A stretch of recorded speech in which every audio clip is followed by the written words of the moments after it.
불편한 편의점. 김호연 장편 소설.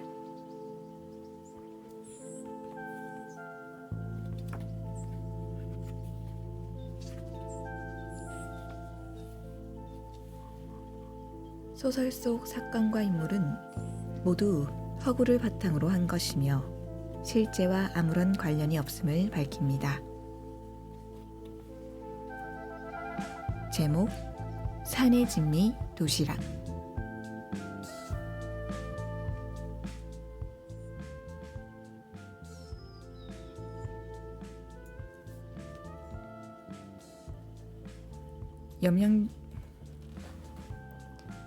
염영숙 여사가 가방 안에 파우치가 없다는 걸 알았을 때 기차는 평택 부근을 지나고 있었다. 문제는 어디서 그것을 잃어버렸는지 도무지 기억이 나지 않는다는 것이었다. 파우치를 잃어버렸다는 현실보다 감퇴되는 기억력이 그녀를 더욱 불안하게 만들었다. 어느새 식은땀을 흘리며 그녀는 자신의 지난 행적을 필사적으로 떠올려 보았다. 서울역에서 KTX 기차표를 끊을 때까지는 분명 파우치를 지니고 있었다. 그러니 파우치에 든 지갑에서 카드를 꺼내 표를 끊을 수 있었겠지. 이후 대합실 TV 앞에 앉아 24시 뉴스 채널을 보며 30여 분간 기차를 기다렸다. 탑승하고는 가방을 안은 채 잠시 잠이 들었고 깨어나 보니 모든 것은 그대로였다. 방금 전 휴대폰을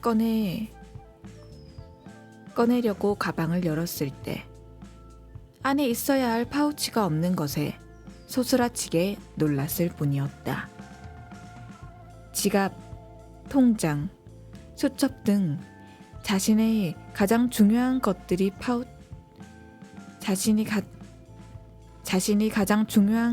담긴 파우치가 없다는 것에 그녀는 숨이 막힐 지경이었다.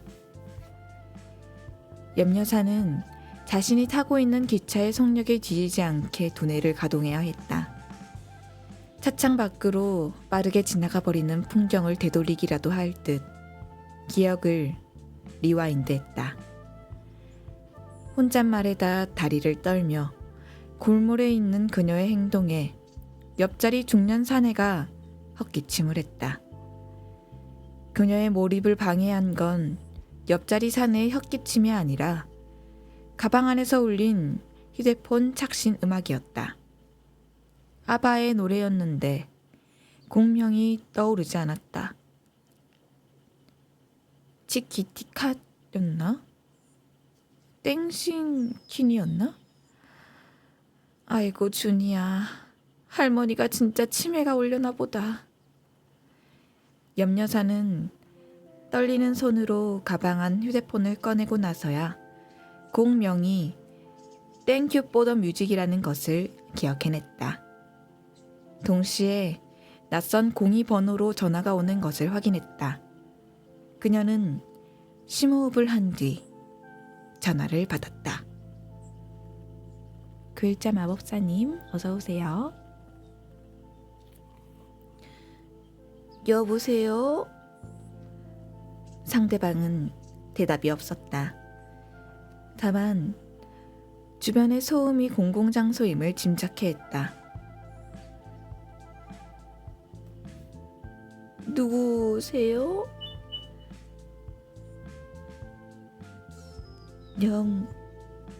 영수예요.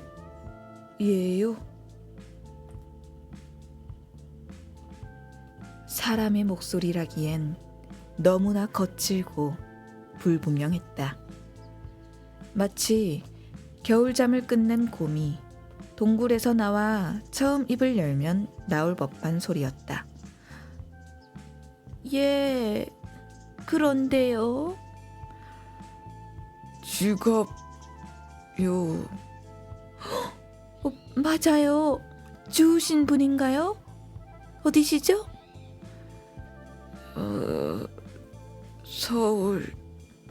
서울 어디요? 혹시 서울역 아닌가요? 그쵸. 서울역.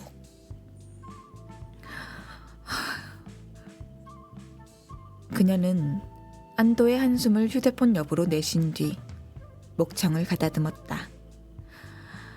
아유, 지갑 찾아주셔서 고맙습니다. 그런데 제가 지금 기차 아니고요. 다음 역에 내려 바로 돌아갈 테니까 좀 보관해 주시거나 어디 맡겨 주실 수 있나요? 사례는 제가 가는 대로 해드릴게요. 여기 있죠. 갈 데도 없죠. 그래요? 알겠어요. 서울역 어디서 만날까요? 공항철도 가는 길 GS 편의점이요. 아이고, 고맙습니다. 빨리 갈게요. 천천히 와요. 알겠어요. 고맙습니다. 전화를 끊고 나자 기분이 묘했다. 휴대폰 너머로 들리는 동물의 음성 같은 어눌한 말투는 그가 노숙자임을 확실케 했다. 무엇보다 갈 데도 없죠 라는 말뜻으로 보나 공중전화가 분명한 02번호로 보나 그는 휴대폰이 없는 노숙자가 분명했다. 염여사는 잠시 긴장하지 않을 수 없었다. 지갑을 돌려준다는데도 뭔가 불안하고 다른 걸 요구할까 두려움이 번졌다. 하지만 전화까지 해 지갑을 순순히 돌려준다고 호의를 베푸는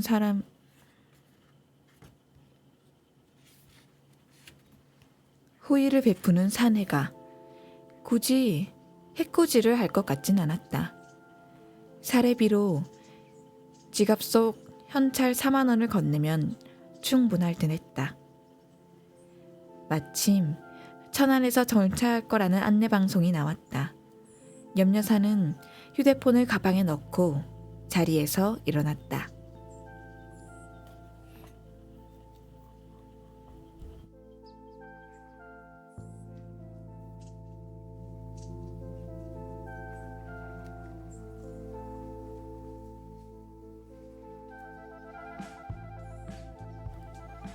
인생은 생각대로 안 된다님, 뿌봉님 어서 오세요.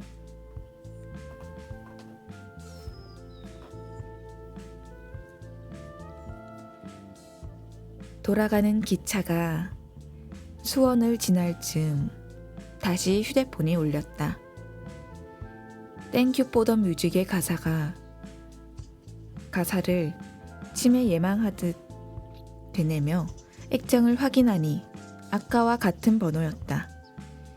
염여사는 불안한 기분을 애써 억누르며 전화를 받았다.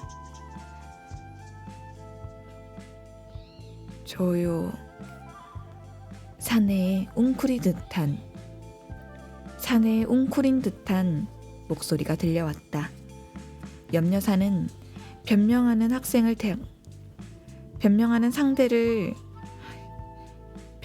학생을 상대할 때처럼 목소리에 힘을 주었다. 말씀하세요. 저 선생님 배가 고파서요. 그래서요. 편의점 도시락 안 돼요. 순간 염여사의 마음에 미열이 일었다. 선생님이라는 호칭과 도시락이라는 단어가 그녀를 한결 너그럽게 만들어주는 걸 느낄 수 있었다. 아유, 그러세요. 도시락 사 드시고요. 목마를 테니 음료수도 같이 사 드시고 계세요. 고마워요. 전화를 끊고 얼마 지나지 않아 휴대폰에 결제 문자가 떴다.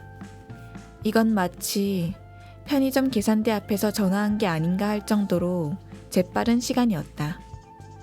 많이도 배고픈 걸 보니 그의 정체는 서울역의 맹주, 비둘기의 친구, 노숙자가 확실했다. 자세히 살펴보니 GS 박찬호 투머치 참 많은 도시락 4,900원이라 떠 있었다. 음료수는 안 사 먹은 거 보니 염치는 있나 보군. 염여사는 혹시 모르니 누군가를 불러야 할까 고민했던 마음을 접고 그와 단둘이 만나기로 했다. 이른에 치매 염려 증상이 있다고는 하나 그녀는 여전히 자신의 위험을 믿었다. 교단에서 정년을 맞을 때까지 한 번도 비굴하게 굴지 않고 당당히 온갖 학생들을 상대했던 자신을 믿기로 했다.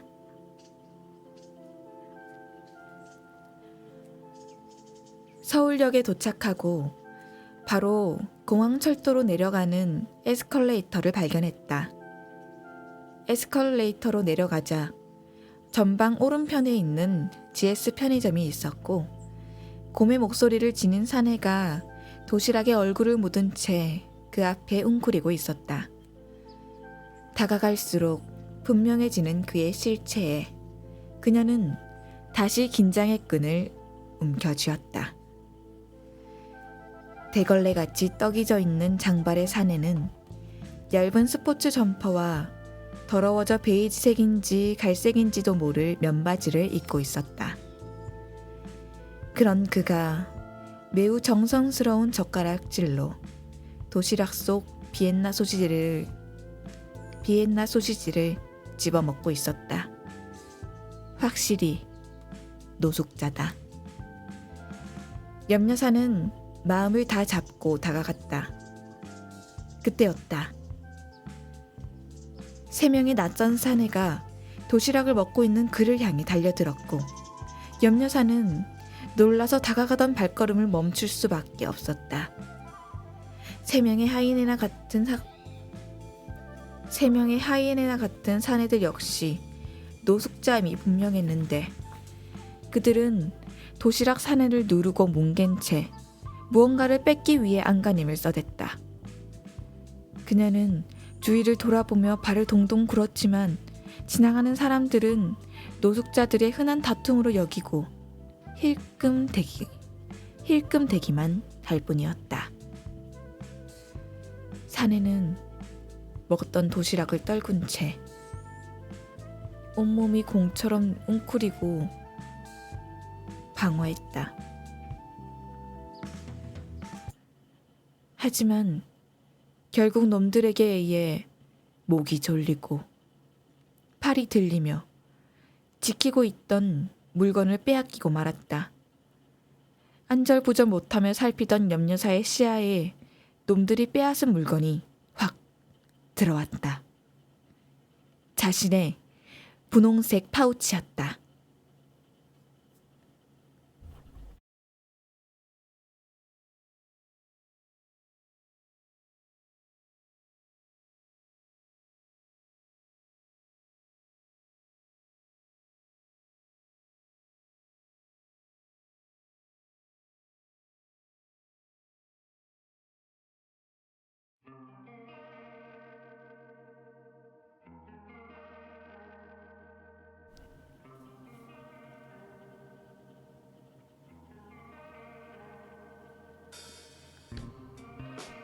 도시락 사내를 떼어내듯 발로 몇 번 밟은 뒤 노숙자 셋이 자리를 뜨기 시작했다. 염여사는 손발이 떨려 어찌할 바를 모른 채 주저앉았다. 그때 사내가 반격하듯 일어나 파우치를 쥔 놈을 향해 온몸을 던졌다.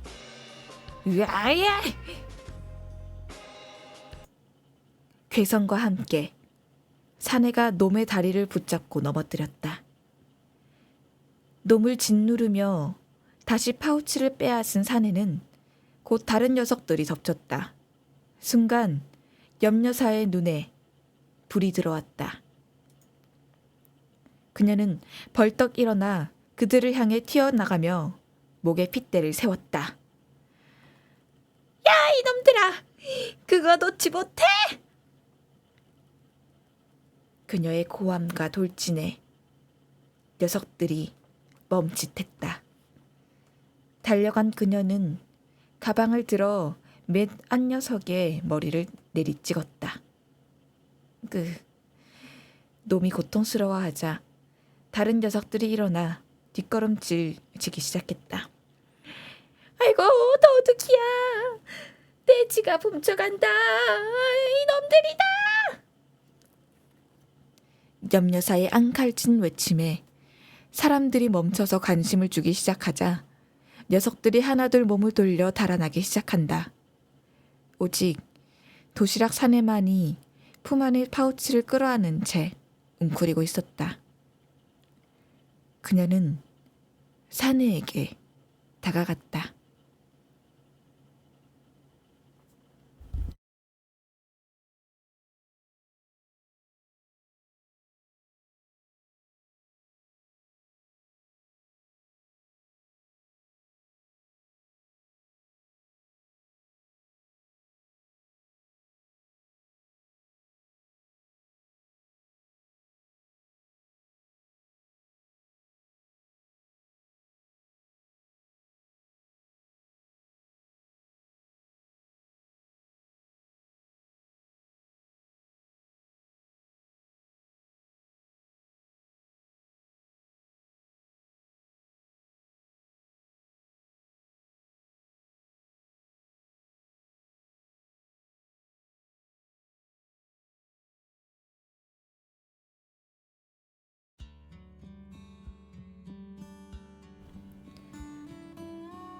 괜찮아요? 사내가 고개를 들어 염려사를 올려다 보았다. 맞아서 부은 눈 두덩이, 코피와 콧물이 섞여 나오는 코, 수염으로 가려진 입이 마치 사냥을 나갔다 다쳐 돌아온 원시인처럼 보였다. 사내는 그제야 자신을 공격하던 놈들이 사라진 것을 깨달은 듯 서서히 몸을 일으켜 앉았다. 염려사 역시 손수건을 꺼내 그런 사내 앞에 웅크리고 앉았다. 순간 노숙자 특유의 키키하고 역한 냄새가 코에 훅 들어왔다. 염려사는 숨을 참으며 그에게 손수건을 건넸다. 사내는 고개를 저은 뒤 점퍼 소매로 쓱 코를 문질렀다. 그녀는 행여 파우치에 사내의 피와 콧물이 묵을까 염려가 드는 스스로에게 짜증이 일었다.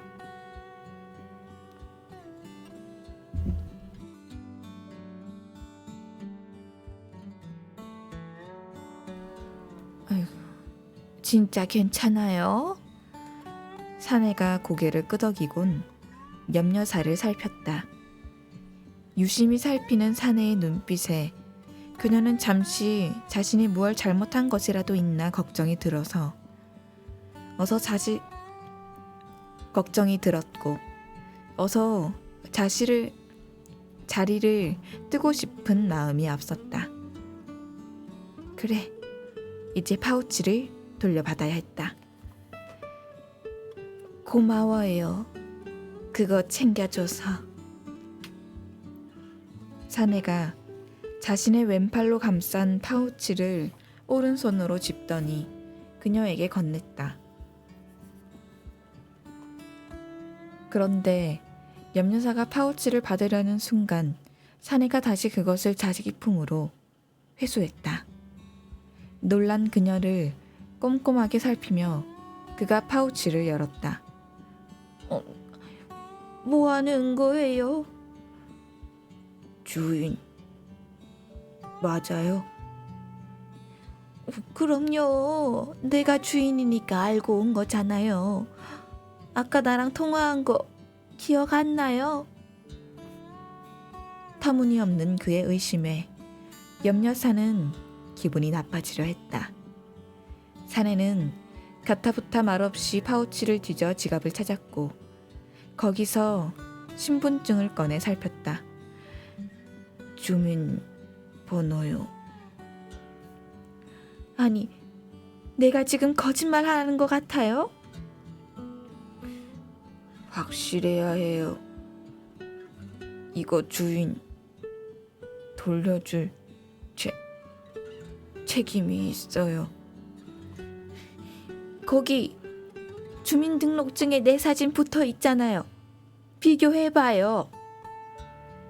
사내는 맞아서 누운 분을 끔뻑이며 주민등록증과 염려사를 번갈아 살폈다. 사진 안 같아 보여요. 황당함에 염려사는 자기도 모르게 혀를 찼다. 화도 나지 않았다. 오래됐어요. 사진. 사내가 덧붙였다. 오래된 사진이지만 분명 염려사의 얼굴이고 알아볼 만도 한데 아마도 건강 상태를 반영하는 듯 사내의 시력에 문제가 있는 것 같았다. 혹은 그녀가 정말 몰라보게 늙었거나. 주민번호 말해봐요. 염려사는 짧은 한숨을 쉰 뒤 사내를 향해 또박또박 말했다. 520725 XX 됐어요? 맞다. 확실히 해야죠. 그쵸? 사내가 동의를 구하는 눈짓과 함께 주민등록증을 지갑에 넣고 다시 파우치에 담아 건넸다. 염려사는 파우치를 받았다. 한바탕 소동이 정리되는 기분이 들자 사내에게 고마움이 물결치기 시작했다. 다른 노숙자들에게 맞아가면서까지 파우치를 지킨 것부터 주인에게 잘 돌려주기 위해 꼼꼼하게 확인을 한 것까지 사실 어지간한 책임감이 아니면 할 수 없는 행동이기 때문이었다. 그때 사내가 끙 소리를 내며 일어섰다. 염려사도 자리에서 일어나 서둘러 지갑에서 현찰 4만 원을 꺼냈다. 여기요. 건넨 돈을 보고 사내가 망설이는 게 느껴졌다. 받아요. 사내는 현찰로 손을 뻗는 대신 점포로 손을 넣어 정체를 알 수 없는 휴지 뭉치를 꺼냈다. 그걸로 코피가 흐르는 코를 훔쳤다. 그러고는 돌아서 걷기 시작했다. 사례비를 쥔 손이 민망해진 그녀는 한동안 사내를 바라보았다. 그는 웅크리고 도시락을 먹던 편의점 앞으로 허우적 걸어가더니 몸을 숙였다. 그녀는 사내를 뒤따라갔다. 편의점 앞, 아까 먹던 도시락이 뒤집어진 광경을 보며 사내는 혼잣말을 하고 있었다. 뒤이어 탄식하는 소리도 들렸다. 한동안 그의 뒷모습을 살피던 염려사가 몸을 숙여 등을 두드렸다. 사내가 돌아보자 그녀는 주눅이 든 학생을 다독일 때의 표정을 지어 보였다. 아저씨, 나랑 잠깐 어디 가요? 예?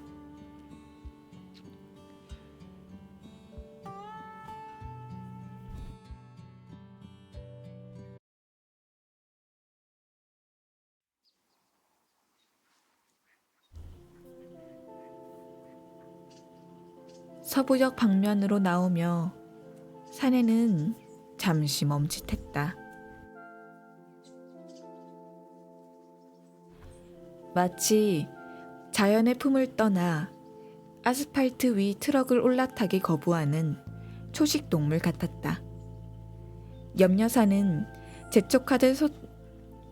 재촉하듯 손짓을 해 결국 그를 서울역 역사에서 빠져나오게 했고 함께 괄월동 길을 걸었다. 사내는 염려사의 속도에 맞춰 몇 보쯤 간격을 두고 뒤를 따랐고 그녀는 젠걸음으로 괄월동을 지나 청파동을 향해 나아갔다. 늦가을 은행나무 가로수에서 떨어진 열매가 사내와 비슷한 냄새를 풍기고 있었다. 염려사는 왜 대뜸 그를 데리고 나왔는지에 대해 생각해 보았다. 살해를 거부한 사내에게 어떻게든 보상하고 싶었다. 사내가 필사적으로 자신의 파우치를 지킨 것에 대한 보상이자 노숙자임에도 올바른 행동을 한 걸 지지해주고 싶었다. 오랜 시간 교단에 서 있으며 몸에 배인 학생들의 행동에 대한 피드백이 여기서도 발휘된 것이 사실이다. 무엇보다 염려사는 모태신앙으로 생애 전부를 크리스천으로 살아왔고 먼저 선한 사마리아인의 모습을 보여준 노숙자 사내에게 자신 역시 선한 사마리아인이 되고 싶었다. 15분쯤 걸었을까?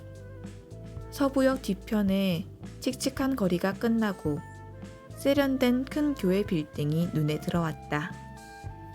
여대 앞인지라 청바지에 점퍼를 입은 여학생들은 깔깔대며 지나갔고 방송을 통해 유명해진 분식집 앞에는 사람들이 줄지어 서 있었다. 염려사가 뒤를 돌아보자 사내는 두리번대며 거리 풍경을 살피기에 여념이 없었다. 그녀와 사내를 피해가는 사람들도 있었다. 그녀는 자신과 사내의 조합이 사람들에게 어떻게 보일지 궁금하기도 하고 걱정이 되기도 했다. 이곳 청파동이 바로 자신의 동네이기 때문이었다. 그리고 자신의 매장이 자리한 곳이기도 했다. 숙명여대 방향으로 접어든 염려사는 사내를 꼬리처럼 매단 채 골목을 두어 번 지나 작은 삼거리에 다다랐다. 삼거리로 갈라지는 모퉁이에 자리한 편의점. 그곳이 염려사가 소유한 작은 사업체였고 사내에게 다시 도시락을 제공할 수 있는 공간이었다. 편의점 문을 열고 염려사가 사내에게 들어오라고 손짓했다. 사내는 쭈뼛거리다가 그녀의 뒤를 따랐다. 어서 오세요. 오셨어요? 아르바이트생 시연이 휴대폰을 내려놓으며 염려사에게 미소로 인사했다. 염려사도 미소로 답하는데 순간 시연의 표정이 뜨악해지는 게 보였다. 괜찮아. 손님이야. 손님이라는 말에 사내를 살피는 시연의 표정이 더 일그러졌다. 염려사는 그녀가 어른이 되려면 한참을 멀었다 생각하며 사내의 팔을 끌고 도시락 진열대로 향했다. 사내는 눈치가 빠른 건지 아니면 아무 생각이 없는 건지 묵묵히 염려사를 따랐다. 마음껏 골라요. 먹고 싶은 거. 여기 내가 운영하는 편의점이니까 눈치 보지 말고 마음껏. 그럼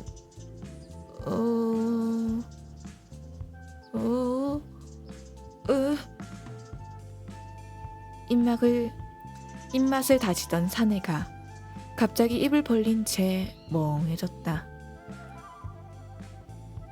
왜요? 먹고 싶은 게 없어요? 박찬호 도시락 없어요. 여긴 GS 편의점이 아니에요. 박찬호 도시락은 GS에서만 팔거든. 여기도 맛있는 거 많아요. 한번 골라봐요. 박찬호가 도시락도 잘해요. 사내의 라이벌 편의점 도시락 타력에 기가 막힌 염려사는 앞에 있는 제일 큰 도시락을 집어 들이밀었다. 이거 먹어요. 사내 진미 도시락. 이거 반찬도 많고 좋아. 도시락을 받아든 사내는 신중하게 반찬의 가짓수를 세어보았다. 12찬이었다. 그거면 노숙자에겐 수라상이다. 이 녀석아. 염려사가 도시락을 탐구하듯 살피는 사내를 보며 속갯말을 했다. 확인이 끝났는지 사내는 고개를 들고 그녀에게 꾸벅 인사를 했다. 그러고는 마치 자기 지정석인 양 가게를 나가 야외 테이블로 향했다. 녹색 플라스틱 야외 테이블은 금세 사내의 작은 식탁이 되었다. 사내는 마치 귀중품을 다루듯 도시락 뚜껑을 연 뒤 정성을 들여 젓가락을 2개로 갈라 2개로 만든 뒤 밥을 한술 떠 입에 넣었다. 염려사는 사내의 행동 하나하나를 살피다 돌아서 컵 된장국을 하나 집어와 계산대에 올렸다. 시연이 바로 알아채고 바코드를 찍었고 염려사는 된장국에 온수를 부은 뒤 수저를 챙겨 밖으로 나갔다. 같이 먹어요. 국물이 있어야 좀 낫지. 염려사가 내려놓은 된장국과 그녀의 얼굴을 번갈아 살피던 사내는 수저를 건넬 새도 없이 들어 한 모금 마셨다. 그는 뜨거움 따윈 잊은 듯 된장국의 반을 후루룩 마신 뒤 고개를 끄덕이곤 다시 젓가락질을 했다.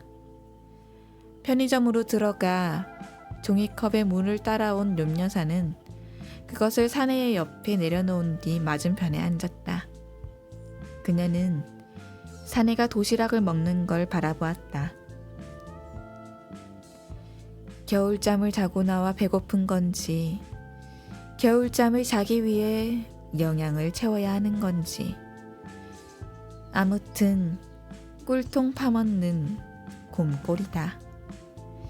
노숙자라면 하루 3끼 온전히 먹기도 힘들 텐데 덩치는 또 왜 저렇게 좋은 걸까? 그녀는 노숙자가 살이 찌는 게 빈곤층의 비만율이 높은 것과 같은 이치가 아닐까 생각했다. 아니면 너무 허겁지겁 먹어서 그럴지도 모르겠다. 천천히 먹어요. 아무도 안 뺏어 먹으니까. 사내가 볶은 김치 국물을 입에 묻힌 채 염려사를 올려다 보았다. 아까의 경계 어린 눈빛이 아닌 고분고분한 표정이었다. 맛있어요. 사내가 옆에 둔 도시락 뚜껑을 보고는 다시 덧붙였다. 진짜 사내 진미. 사내는 말을 끝맺는 대신에 고개 숙여 꾸벅 인사를 하곤 다시 된장국을 들어 마셨다. 제법 안정감 있게 행동하는 걸 보니 허기를 채워 정신이 든 듯했다. 남은 어묵볶음을 젓가락질하는 그를 보며 염려사는 묘한 만족감을 느꼈다. 얼마 안 남은 어묵볶음을 집요하게 집으려는 그의 안간힘에서 삶의 숭고함을 엿보았기 때문이다. 앞으로 배고플 때 이리로 와요. 언제라도 도시락 먹고 가요.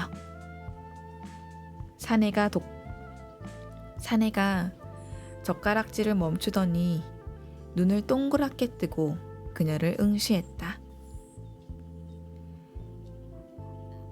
알바들한테 말해둘 테니 돈 낼 거 없이 그냥 먹으면 돼요. 팩이 된 거 말이죠. 아니, 새 거 먹어요. 왜 팩이 된 거를 먹어요? 알바들 팩이 된 거 먹어요. 나 그거 아주 최고예요. 우리 편의점은 팩이 된 거 안 먹여요. 알바한테도 당신한테도. 그러니까 제대로 된 거 먹어요. 내 그리 말해둘 테니까. 사내가 잠시 어리둥절해 하더니 다시 꾸벅 인사를 하고 어묵볶음 조각을 집으려 했었다. 염여사는 진작 가져온 수저를 그제야 그에게 건넸다. 그가 수저를 봤더니 침팬지가 스마트폰을 보듯 잠시 멈칫했다. 하지만 곧 한 번 배운 자전거 타기를 시간이 지나도 몸이 기억하는 것처럼 수저로 어묵볶음 조각을 긁어 모아 담았다.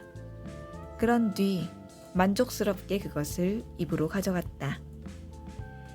깔끔하게 비운 플라스틱 도시락에서 고개를 든 사내가 염여사를 보았다. 잘 먹었습니다. 고맙습니다. 나야말로 파우치 지켜줘 고마워요. 그게 원래 두 놈이 챙겼어요. 두 놈요? 예. 그래서 나 두 놈 혼내고 뺏었어요. 그 지갑 든 거.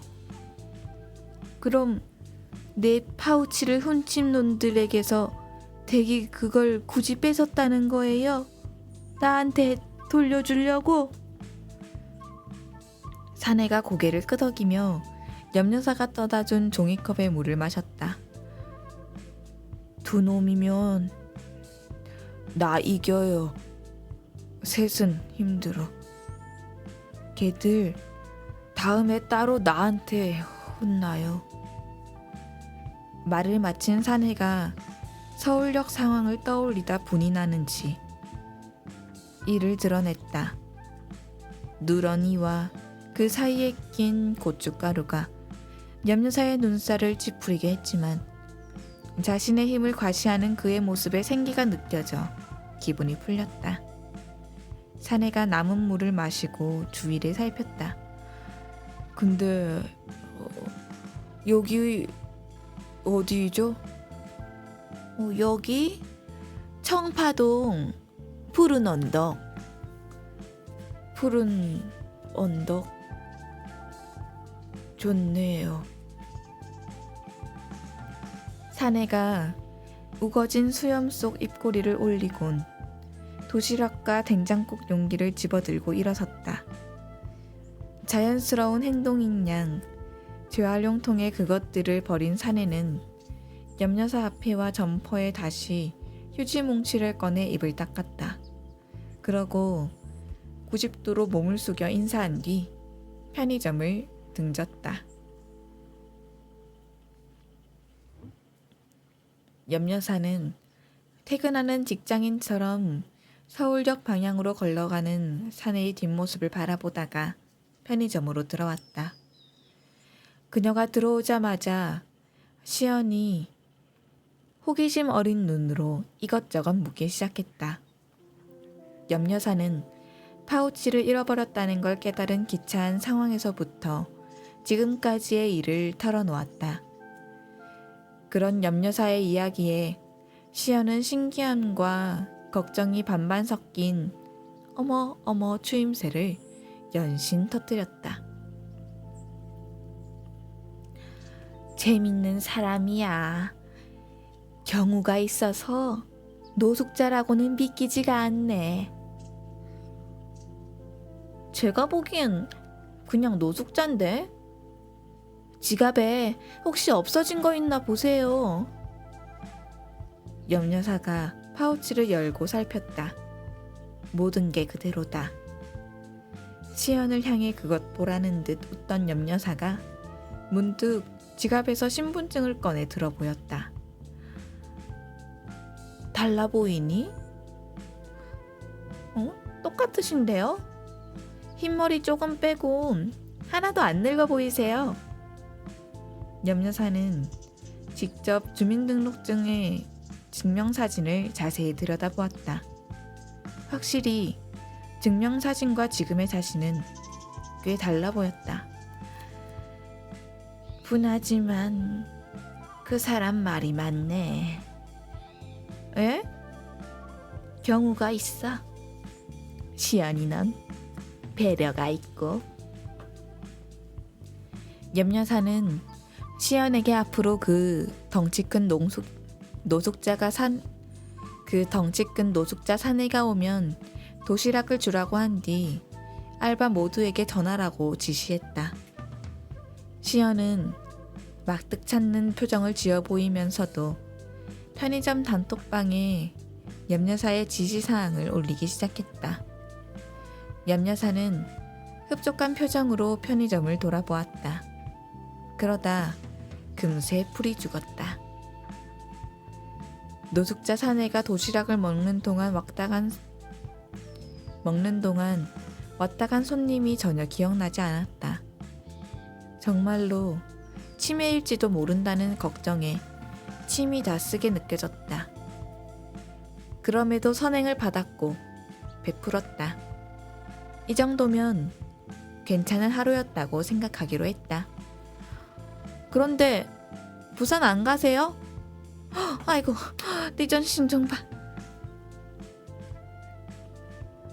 아직 하루는 끝나지 않았다.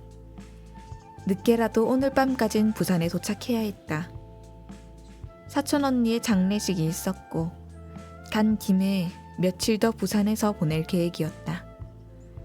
옆 여사는 파우치를 가방에 잘 집어넣고 다시 서울역으로 향했다.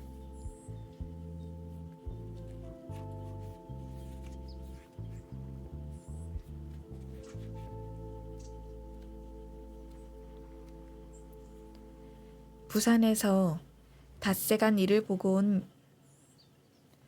돌아온 옆 여사가 편의점에 들렀다.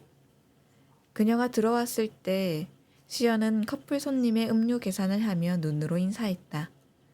그리고 커플 손님이 나가자마자 계산대를 나와 그녀를 향해 다가왔다. 안부 인사와 편의점엔 별일 없었냐는 문답이 오가고 나자 시연은 기다렸다는 듯 옆 여사 옆에 착 붙어 말했다. 사장님, 그 사람 매일 하루도 안 빼놓고 왔어요. 누구 말이냐? 아, 노숙자 사네? 예. 매일 제 시간에 와서 도시락 하나씩 꼬박 먹고 갔어요. 다른 알바들 타임에는 안 왔다더냐? 네, 제 시간에만 왔더라고요. 그러면 그 사람이 너 좋아하는 거 아니니? 옆 여사의 짓궂은 농담에 시연이 질색하는 표정을 지으며 눈을 흘렸다. 옆 여사는 웃으며 농담이라는 말로 시연의 투정을 받아주었다. 근데요 사장님, 생각해보니까 제 시간에만 오는 게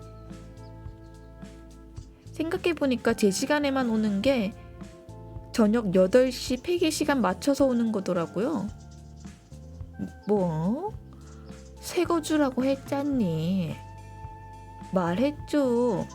근데 새거 드시라 해도 곧 죽어라 폐기 도시락 먹겠다고 우기더라고요. 그래도 내가 새거 주겠다고 말했는데 성의 없게 되잖아. 사장님, 그게 쉽지 않은 게요. 그 사람 웅얼웅얼 거리면서 계속 카운터 앞에서 우겨대면요. 일단 냄새가 나요.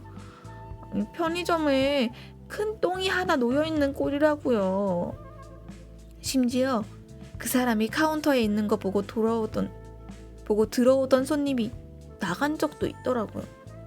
어쩌겠어요. 빨리 치우려면 그 사람 원하는 대로 빨리 줘서 내보내는 방법밖에 없더라고요. 게다가 내보내고 나선 환기도 시켜야 하고요. 알겠다. 제가 보기엔 작정한 거라니까요. 어떻게 귀신같이 알았는지 도시락 폐기 시간 딱 맞춰 오더라니까요. 경우가 있어. 역시. 어제는 좀 늦길래 어디 아픈가 걱정이 다 되더라고요. 시연이 혀로 입술을 쓸며 정말 걱정하는 모습을 보이자 염여사는 헛웃음이 나왔다. 키만 크고 바짝 마른 놈에 마음까지 여린 시연을 볼 때마다 염여사는 바람에 정신없이 흔들리는 가게 홍보 풍선 인형이 떠오르곤 했다. 시연이, 너 그렇게 착해서 어떻게 세상을 살려 그러니? 사장님이야말로 노숙자한테 도시락을 맨날 주실 순진한 생각을 하시다니. 그 사람이 불쑥 동료들까지 데려오면 어쩌려고 그러셨어요? 시연이 대받아친다. 아무렴 풍선 인형도 달력이 있다. 그럴 사람은 아니더라. 에이, 어떻게 그걸 다 아세요? 내가 사람 보는 눈은 있어. 그러니 너도 고용한 거 아니냐? 역시 대단하세요. 존재하지 않은 막내딸 같은 시연과의 대거리는 늘 즐겁다. 염여사는 어서 시연이 공무원 시험에 합격해 당당히 이곳을 뜨기 바라면서도 한편으로는 편의점을 떠날 그녀를 생각하니 서운함이 벌써 뭉게뭉게 일었다. 딸랑. 방울소리와 함께 손님이 들어오고 시연이 인사와 함께 카운터로 돌아갔다. 염여사는 편의점을 돌아보며 남은 도시락을 살폈다. 조만간 도시락 폐기 시간에 한번 나와 보기로 마음을 먹었다. 이름도 모르는 노숙자 사내에 이름을 묻기 위해. 그날 밤 자매와 TV를 보며 까무룩 잠이 들었던 염여사는 전화 벨소리에 깼다. 액정을 보니 아들이란 단어가 떠 있었고 시간은 자정을 막 지나고 있었다. 그 두 가지 조합이 주는 부담에 뱃속에서 신물이 올라오는 걸 느끼며 전화를 받았다. 역시 취기 가득한 목소리가 휴대폰 너머에서 들려왔다. 아들은 그녀가 부산에 다녀온 줄도 몰랐고 그녀의 생일이 내일인 것도 몰랐다. 그럼에도 염여사를 사랑한다고, 사랑함에도 효도를 잘 못해 죄송하다고 말했다. 반복된 레퍼토리의 결말은 역시 편의점의 상태에 대한 존재론적인 질문이었다. 염여사는 네가 신경 쓸 것 없다고 말했다. 아들의 대답은 늘 그렇듯 장사가 안 되는 편의점을 정리해 자신의 사업에 필요한 자금을 대면 어머니가 더 여유 있고 평온하게 사실 수 있다는 뜬구름 잡는 소리였다. 참다 못한 염여사는 세게 던지고 말았다. 민씨가 가족한테 사기치는 거 아니다. 엄마는 왜 나를 못 믿어요? 아들이 정말 그럴 사람이야? 역사 교사로 정년을 보낸 내가 한마디 하다면 국가고 사람이고 다 지난 일을 가지고 평가받는 거란다. 네가 그동안 한 짓을 떠올려봐라. 너는 너 자신을 믿을 수 있니? 엄마, 나 외로워. 누나도 엄마도 왜 날도 외롭게 하는 거야? 가족이? 대체 왜? 술주정하는 거면 전화 끊어라. 엄마! 또 전화를 끊고 염여사는 주방으로 향했다. 심장이 기름튀는 불판에 올려진 것처럼 아팠다. 통증이 지글거리는 소리를 내며 가슴 전체를 압박해왔다. 그녀는 냉장고를 열고 캔 맥주를 따서 벌컥벌컥 들이켰다. 가슴의 불을, 심장의 고통을 끄기라도 할 기세로 마시다 보니 사레가 들려 캑캑거려야 했다. 술 취한 아들의 흰소리를 잊기 위해 술을 마시는 자신의 모습이 한심했다. 어떻게 해야 할지 정말 모르겠다. 깔끔한 판단력과 결단력으로 지금까지 인생을 무난하게 살아왔다고 생각했다. 하지만 자식의 문제는 늘 그녀를 고장난 저울로 만들었다. 편의점을 정리해 아들놈의 사업인지 사기인지를 돕는다고 치자 잃는다고 치고 그럼 무엇이 이어질까? 그건 아마 남은 유일한 재산인 이 방 2개 빌라겠지. 청파동 언덕에서 20년째 빛바랜 채 서 있는 고옥 빌라의 3층. 염려사의 마지막 터전까지 빨리고 나서야 아들은 실패를 멈출지도 모르겠다. 인정하기 싫지만 아들은 못난 이의 준 사기꾼이다. 며느리 역시 그걸 알게 되었는지 결혼 후 2년이 되어갈 즈음 부랴부랴 이혼했고 그때의 며느리의 야멸찬 경정에 분노했지만 결국 잘못은 대부분 아들에게 있다는 걸 인정할 수밖에 없었다. 이혼 후 3년간 아들은 남은 재산마저 다 털어먹고 초라한 꼴이 되었다. 이럴 때 유일하게 도울 수 있는 엄마인 나는 무얼 하고 있는 걸까? 서울역 노숙자의 끼니는 걱정하면서 집 나가 술 취해 허덕이고 있는 아들은 왜 못 챙기는 걸까? 염려사는 맥주를 마저 비운 뒤 식탁에서 곧장 기도를 드리기 시작했다.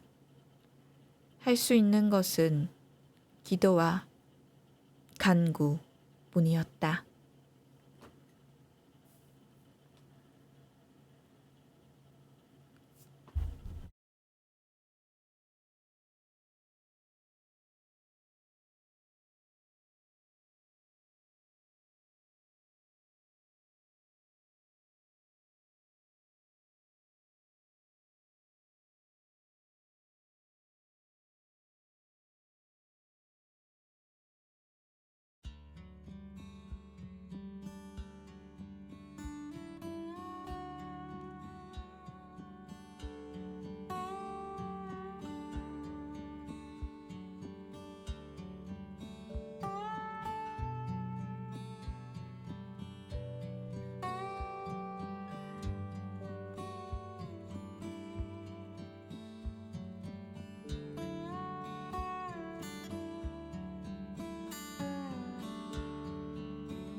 오늘 불편한 편의점은 여기까지 읽어드리도록 하겠습니다.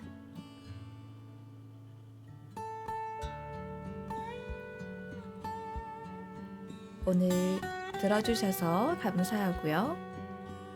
내일 이어서 읽어드리도록 하겠습니다.